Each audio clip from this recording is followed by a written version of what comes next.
Have you ever had a dinner turn into a disaster? When I was a kid, we were traveling one time, and it was sort of one of those daycation things where we sort of went to tour a city that was within driving distance. And we got in touch with this longtime family friend who lived in the area, and they invited us over for dinner after we had our kind of day of gallivanting all over the city. And of course, free dinner for a family of 4, we're in. It was the worst meal I have ever eaten in my life. And, you know, I was a kid. So, and my mom and daddy raised me the right way, so I didn't say anything. I had manners. And there was this little thought in the back of my head that thought, okay, maybe this is some of that grown-up food that kids just don't like. You know, when you're a kid, and it's like, you know, it's not a burger or mac and cheese or chicken nuggets. So maybe it's just something that I don't like, and so I'm just going to be quiet. I remember about the only thing I could get down was cantaloupe. It was in the summertime, and she had some cantaloupe. And you would eat something, and it would be so terrible, and you're like, I'll wash it down with the tea, and the tea was sour. I mean, everything was terrible. And I don't remember who broke first when we got back in the car. But somebody finally said something, and we all agreed it was the worst food we had ever eaten. And I could tell you, it was 40 years later, this is still a story in our family. Like you can remember, and our dinner turned into a disaster, and we turned into McDonald's and got some decent food. I mean, something edible. And I'll bet you have had one of those dinners that turned into a disaster, and it might not have been bad food. It could have been bad company. A bad date dinner. Oh. A bad conversation. A Thanksgiving dinner that got sideways over something you'd really rather not talk about. Bad company. We've all kind of had those experiences where we had this dinner that didn't go exactly how we thought it was going to go. And today we're going to study a dinner at a religious leader's house, a Pharisee is what they were called, that did not go the way that he had planned. And I think he had high hopes for this dinner because it was a dinner to which he had invited Jesus. Good morning. My name is Carter McInnes. I'm lead pastor here at Mountaintop. So honored that you have come here today, whether you are brand new, and if you're new watching, thanks so much for welcoming us into your home, wherever you are, maybe into your living room. And if you're here each and every week, it's always great to see you. We are right at the beginning of this series we're doing leading up to Easter, in which we're studying the Gospel of Luke and stories that are only found in Luke. This series is called Jesus, a research project, because that's kind of the way Luke, who did not know Jesus, who did not really know any of the disciples until later on in his life, not while they were actively involved in Jesus' life, or while Jesus was on earth, but he came to faith later in life as an adult in the middle of his professional career and went back and wrote his account. And so these stories are only found in the Gospel of Luke. And this one centers on a dinner at the house of a Pharisee. Now, if you have ever heard this term and you wondered what does this term mean and who are these guys, they often get a bad rap in Christian circles. They often get a bad rap in the church because perhaps guys like me have talked about them. And, I mean, they often end up on the wrong side of stories about Jesus. They often end up in opposition to Jesus. But deep down, these Pharisees, they were religious leaders in the Jewish community in the first century, were mostly just really good men who were devout followers of the God of Israel. In fact, one of their key points of their identity was that they were experts in the law, what we would call the law, or you read in our New Testament when it talks about the law, they would have said Torah, the first 5 books of the Bible, Genesis, Exodus, Leviticus, Numbers, and Deuteronomy, and all of the laws. In fact, they were such experts and such devout adherents to the law that they made extra laws. There were some ambiguities in the law, like exactly what did it mean to not work on the Sabbath? What constituted as work? So all of those little ambiguities in the law, they created extra laws so that they would know what exactly they should and shouldn't do, and they followed them to a T. Their religious counterparts in the first century Judaism was a group called the Sadducees. And the Sadducees were a different kind of religious leader. They had some distinctions. Sadducees were mostly the religious and the cultural and economic elite. The Sadducees served in the temple. They were kind of the cream of the crop of society. But the Pharisees weren't like that. The Pharisees came from diverse backgrounds. All walks of life. You would have had Pharisees who had day jobs in the marketplace, Pharisees that were low income, middle income, Pharisees from rich families. They were from all over the place, and there were lots of them.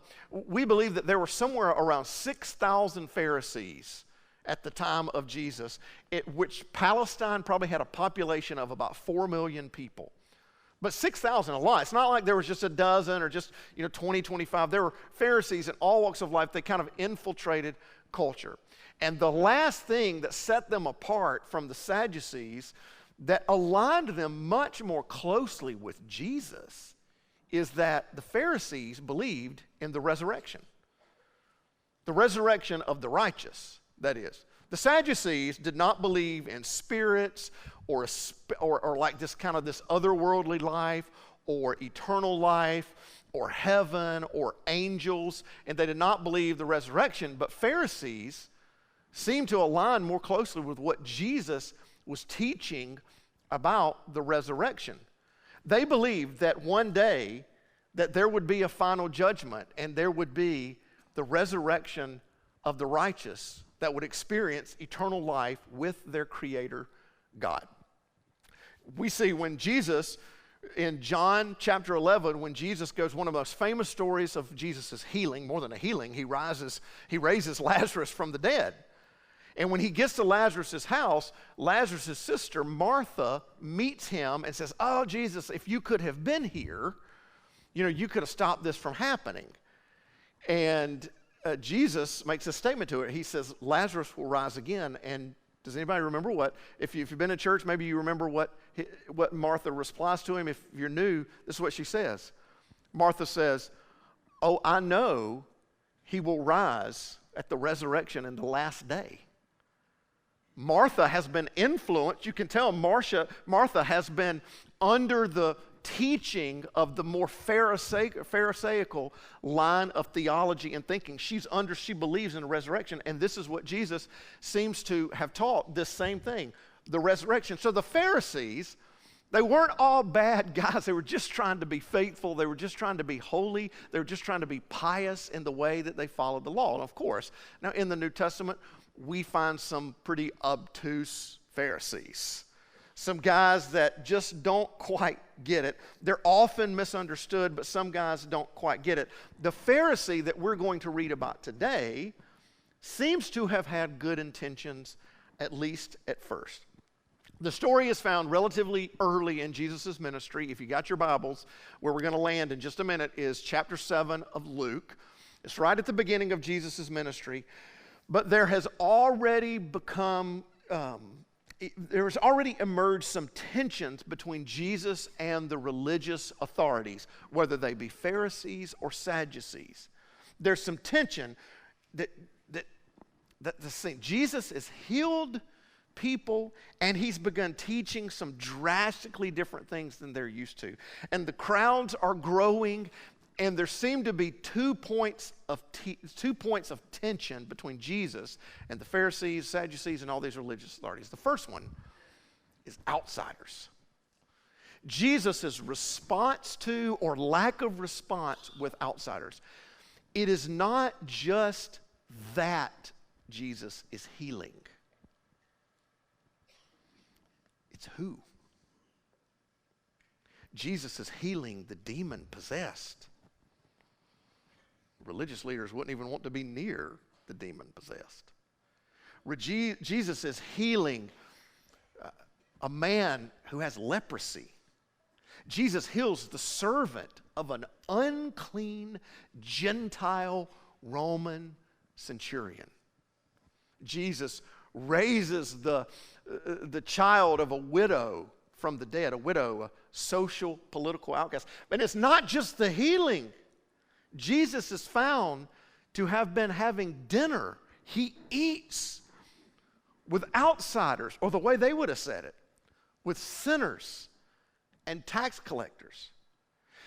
The religious elite, the religious authorities in their day, whether they be Pharisees or Sadducees, wouldn't want anything to do with outsiders. They wouldn't want to get close.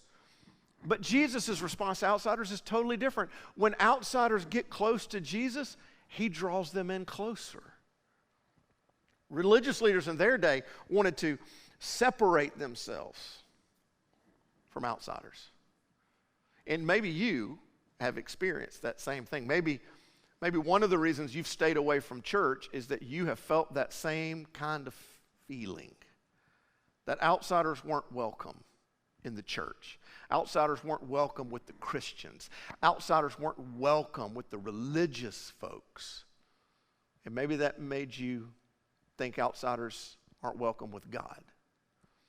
But Jesus seems to have a very different view. He draws close those who feel like outsiders.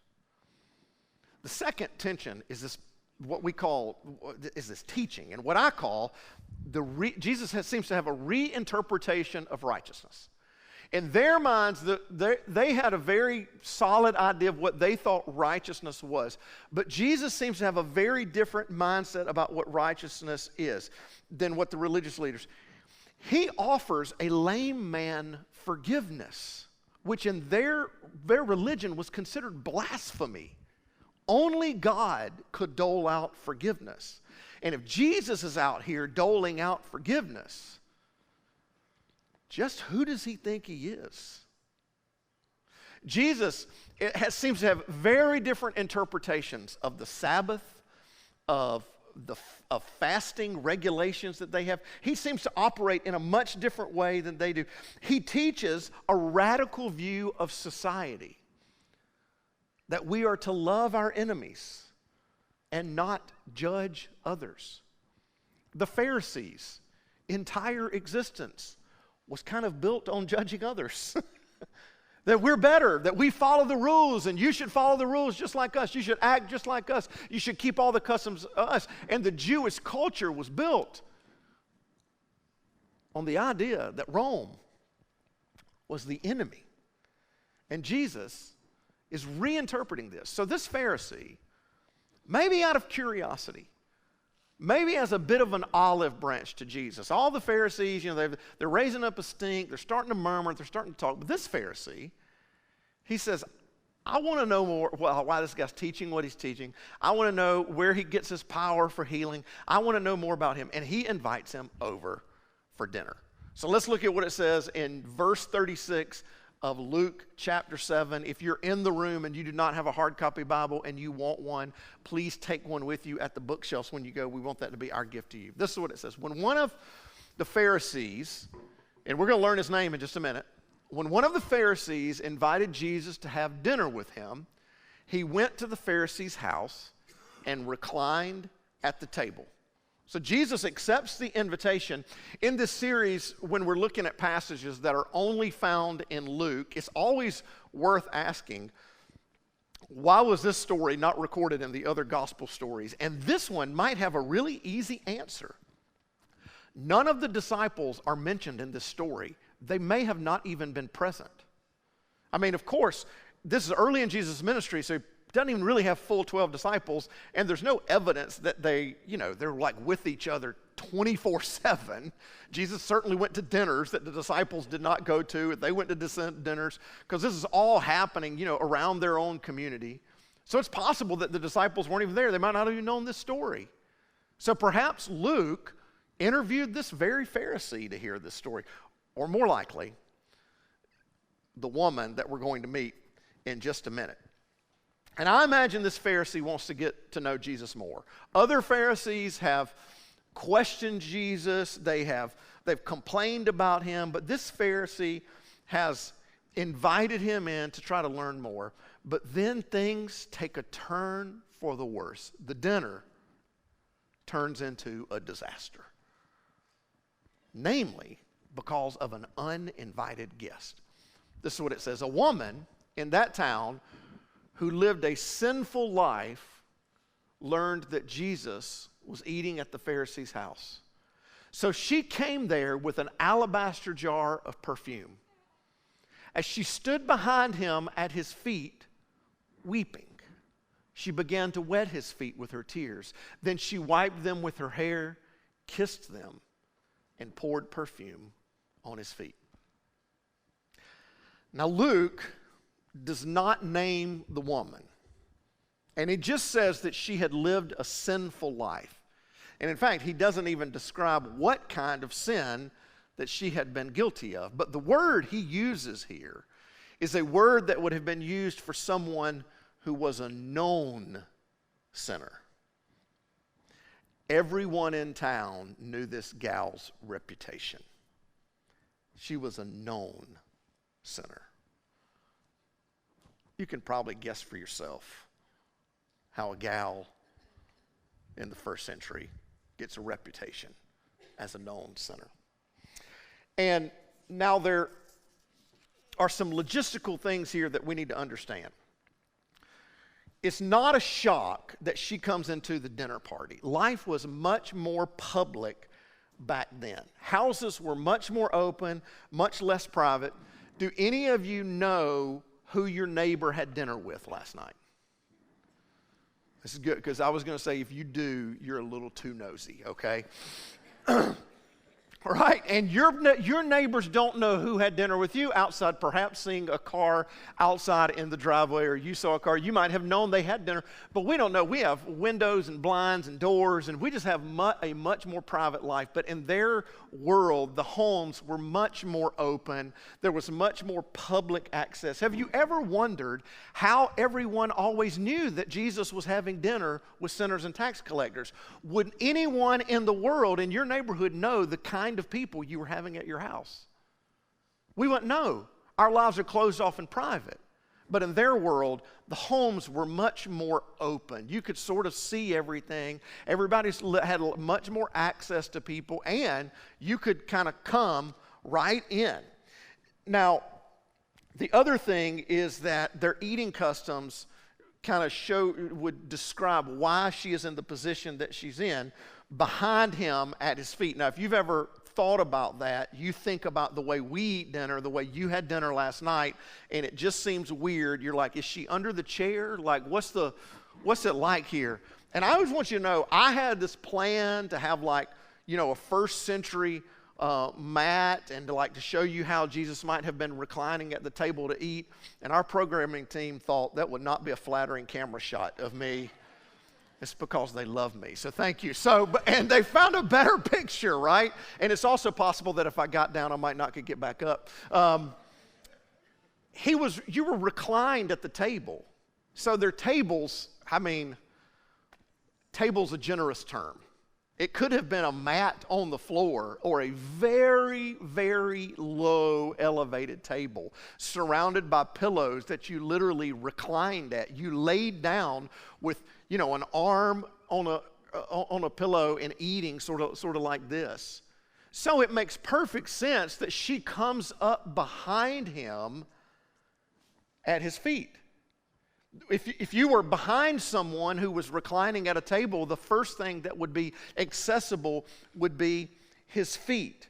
And she has shown up. She's come prepared. Maybe she heard that Jesus had healed people. Maybe she had caught wind that Jesus had offered forgiveness to people. And the expensive alabaster jar that she carried was thought to preserve ointments and perfume. And she came ready to worship, to adore, to pour out her love on Jesus. Maybe she heard that he even welcomes outsiders.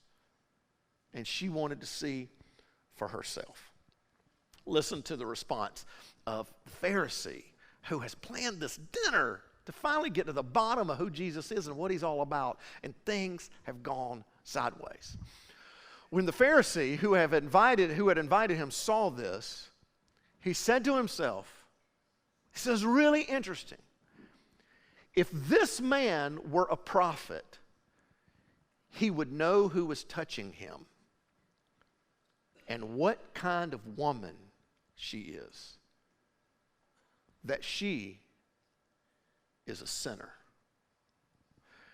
The Pharisee is not surprised or shocked that the woman would come into his dinner party. He is not shocked that the woman would do anything like this. He is shocked that Jesus won't respond.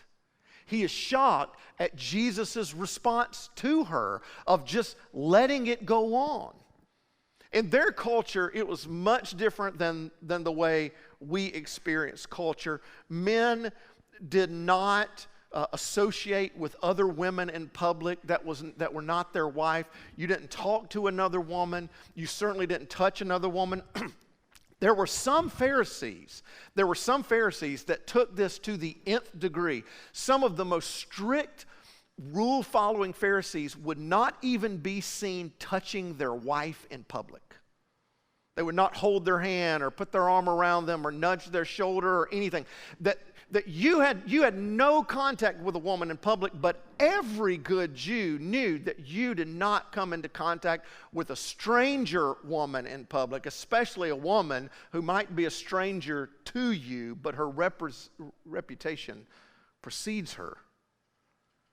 And this Pharisee says, listen, it is clear that the Pharisee has had an idea that Jesus might be a prophet, that's how the teachings, where he gets the wisdom from, that's where the healings are happening. But what has happened has proven to him that his unexpressed belief going into the dinner is true. Here's what we believe. He doesn't believe Jesus is a true prophet. That's why, now we see why he invited him to dinner. I wanted to get to the bottom of this. I want to see what this guy was all about. I wanted to hear him talk. I want to see how he'll respond to everybody. He has heard rumblings, and perhaps he's even listened to some of his teachings. But this dinner, his questions have been answered. A true prophet would keep respectable distance from a known sinner. A man of righteousness would never associate with outsiders. A man of holiness, a pious man, a true prophet would not let himself come into contact with someone as unclean, as sinful, and as outside as this woman. A true prophet of God wouldn't touch somebody like her or let somebody like her touch him.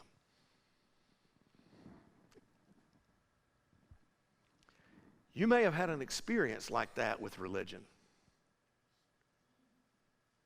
where you felt like an outsider and you couldn't come in. You couldn't just make your way in. You were made to feel like you belonged on the outside. I'm so sorry if that has happened for you.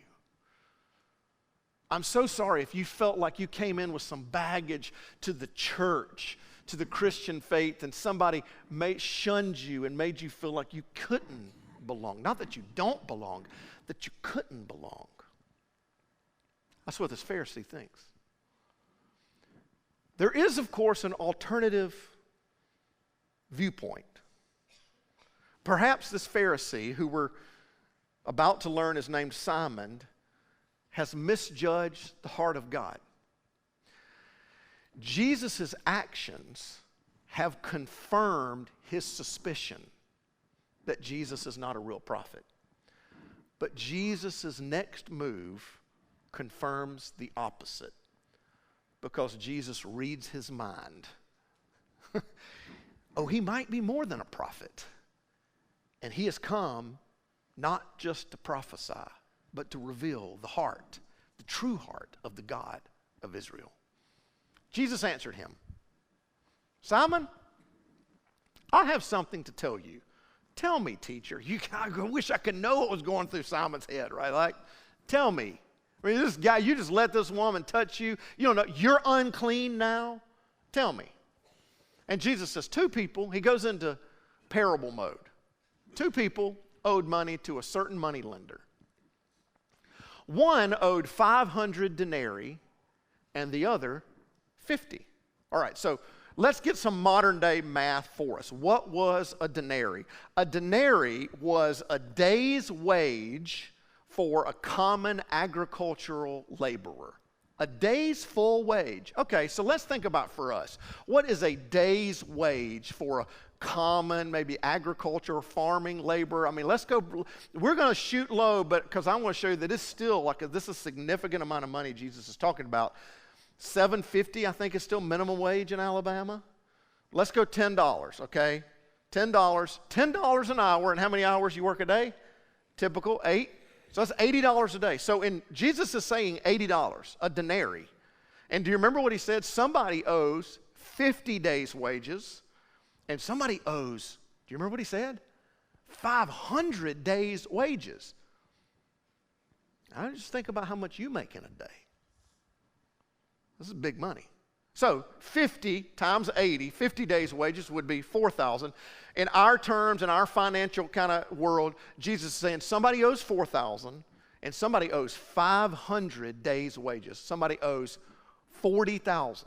And these are just like low bar, normal kind of agricultural worker. So that's in our terms. And then Jesus says the rest of the story.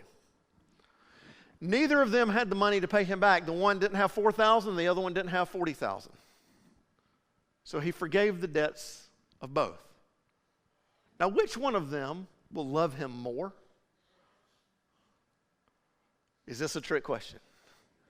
That's what Simon's thinking. Simon replied, I suppose the one who had the bigger debt forgiven.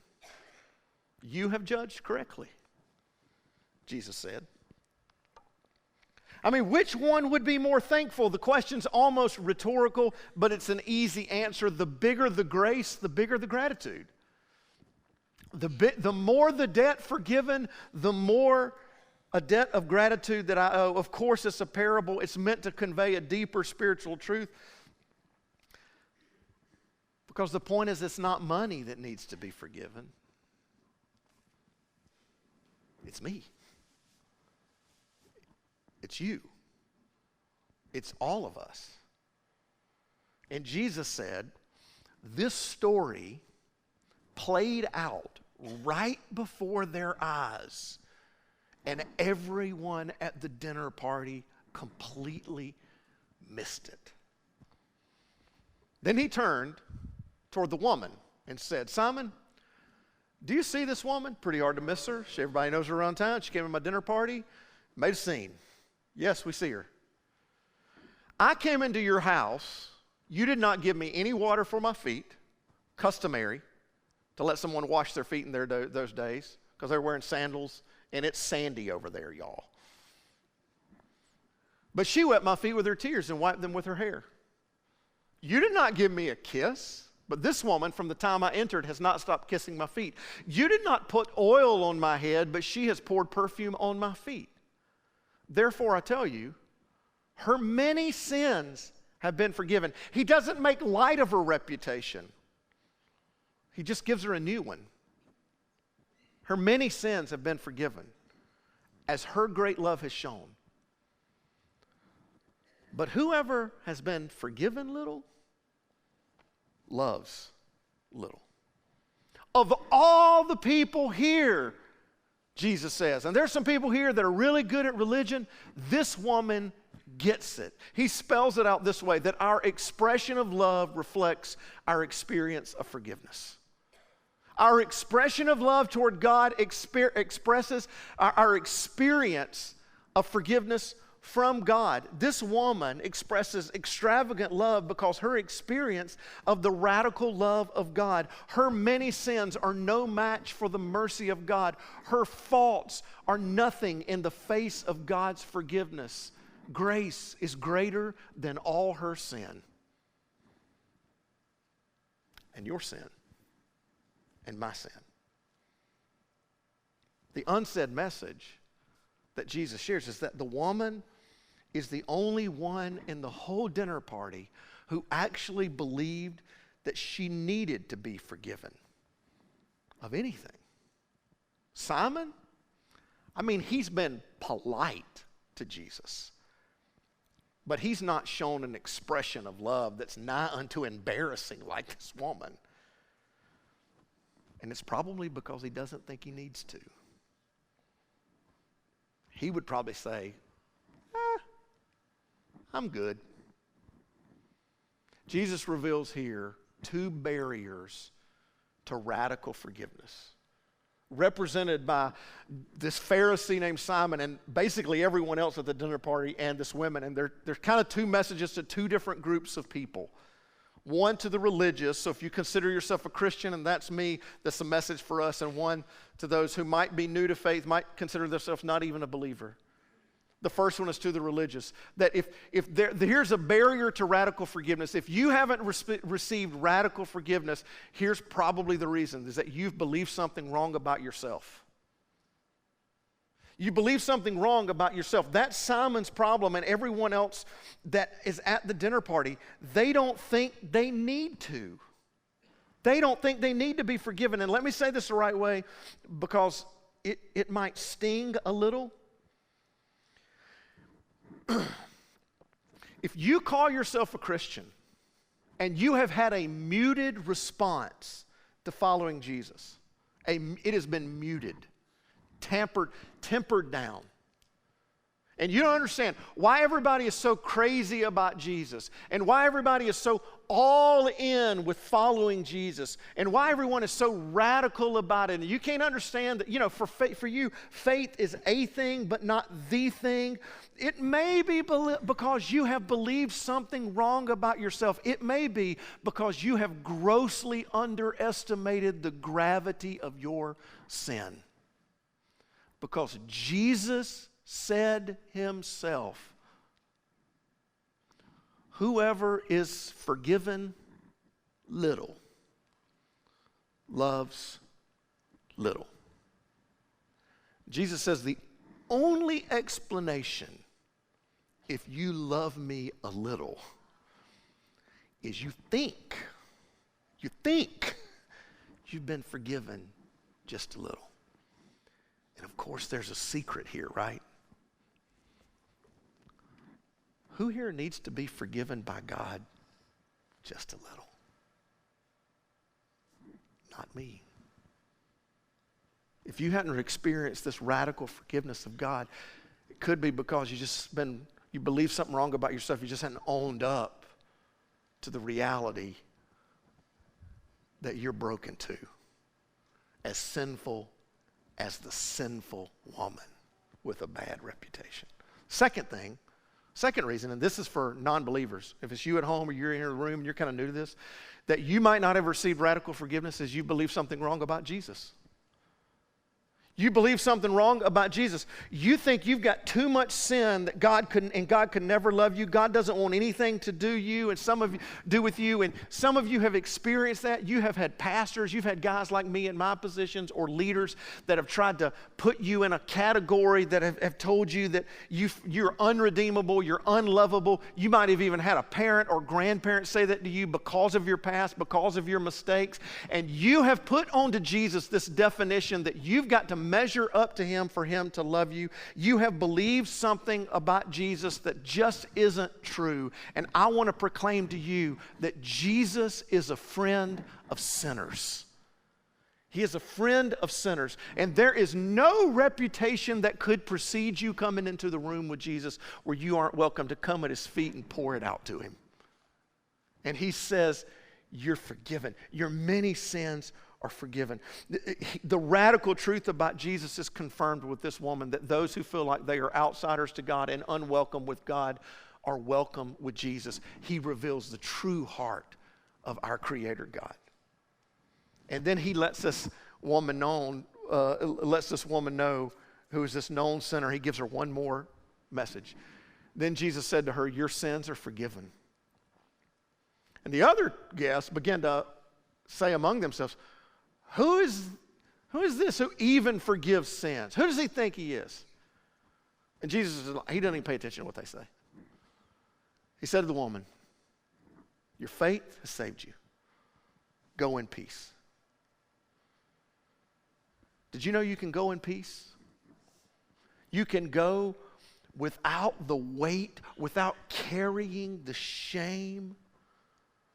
And whether you have experienced that a long time ago or whether today is the first time that it actually became real, that your past can be cleansed, done with, over, Jesus says our expression of love reflects our experience of forgiveness. That our expression of how we act toward Him should reflect our experience of forgiveness. And you won't need an alabaster jar or perfume. And let me just say this, and it will call you and me to something more than simply worship. Now, don't get me wrong. I love worship. Man, that More Than Able song. Our band rocked that today, didn't they? So powerful. The Spirit's real in this room. Right? And I believe this with all my heart, that if you have experienced the radical forgiveness of Jesus, you should sing with all you've got, every bit of air you've got in your lungs, because God inhabits the praises of His people. And if you feel comfortable because your hands are free of the shame, free of the weight of your guilt, if you want to lift those up when we sing, I think that's beautiful. I love that. I think you should totally do that. But Jesus didn't say, if you love me, you'll sing real loud and put your hands in the air. In fact, one time He said, it's pretty easy. If you'll love me, you'll keep my commands. And His commands are actually much simpler than the commands that the Pharisees had of 600 plus laws. He said, here's my commands. To love the Lord your God with all your heart, mind, soul, and strength. Everything you've got, you love God. And love your neighbor as yourself. Love one another as I have loved you. Forgive one another as I have forgiven you. Honor one another as I have honored others above myself through sacrifice. You do to others what you would have them want to do to you. You put other people first. You put God number one in your life and all 8 billion of everybody else number two, and you come third. You want to know how to love me? That's how you do it. And if you want to sing loud and put your hands in the air, that's great. But Jesus says, I want to know how you can love me when you walk out the doors and you meet a neighbor, you meet a sinful woman, you meet a man that gets on your nerves, you meet a coworker that grinds your gears, you meet an aunt again and again and again that always seems to say the wrong thing, and you love them. And Jesus says our expression of love reflects our experience of forgiveness. And so here's what I want to ask you. This is a question you and I have to wrestle with. This is what we got to wrestle with. If we only do those things a little bit, when Jesus says if we want to follow Him, we pick up our cross, we die to ourselves daily, we deny ourselves, and we follow Him.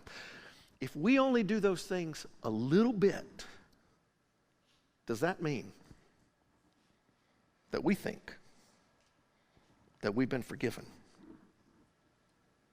Just a little. Because Jesus says whoever loves a little must think they've been forgiven a little. And I don't know about you, but that means that I have got a whole bunch of love to share for the rest of my life, because I have experienced a whole bunch of forgiveness. Because, friends, I've needed it. And I got a hunch you need it too. The good news is that Jesus welcomes us into relationship with Him through His forgiveness. And it is this forgiveness that is supposed to be the catalyst for how we live our lives. In fact, when He was with His disciples on the night before He died, He took bread, and they're just having their normal meal that they always had, and He broke it, and He says, this is my body broken for you, and every time you do this, you remember me. In other words, every time you do this, you remember that my body was broken on the cross to forgive you. And then He took the cup, and He said, this is my blood of the new covenant, poured out for you and for many for the forgiveness of sins. And every time you do it, you remember you're forgiven. Occasionally there are people in my 20 plus years of ministry, when we have what we call the Lord's Supper or Holy Communion or the Eucharist, they just won't come forward. And oftentimes I've had people tell me, I just feel so unworthy. And my response to them has always been, if you ever feel worthy to come to the table of the Lord, please don't come forward. Because this is a table of forgiveness for the unworthy, for all of us, the sinful men and women who come and receive grace and mercy in the body and blood. And then go show our love for God and all of his creations because of what happens at the table. So you're invited to come today. If you don't feel worthy, good news. This is a table for the unworthy because he is worthy. He is worthy. We have